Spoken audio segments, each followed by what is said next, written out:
আম মাম্মা তুমি কি খাচ্ছ? আম। আম ইংরেজি কি জানো? ম্যাঙ্গো বলতে পারো? ম্যাঙ্গো। হ্যাঁ, মার একটু আম দিবা? কেন দিবা না? কেন? একটু দাও। এ আম কে এনে দিছে তোমাকে? কে কে এনে দিছে আম? কে?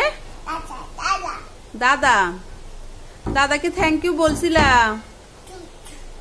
Thank you. কেউ কিছু দিলে বলবা থ্যাংক ইউ, মনে থাকবে? আচ্ছা, বন্ধুদের একটা টাটা দিয়ে দাও। ওকে বন্ধুরা, ভালো থাকবেন, সুস্থ থাকবেন, আমাদের ভালোবাসার সংসারের সাথেই থাকবেন। এখন যারা আমাদের চ্যানেলটা সাবস্ক্রাইব করেনি, একটা সাবস্ক্রাইব করে দিবেন। আর আমার ভিডিওটি ভালো লেগে থাকলে একটা লাইক দিয়ে শেয়ার করে দিবেন। শুভ বিদায়।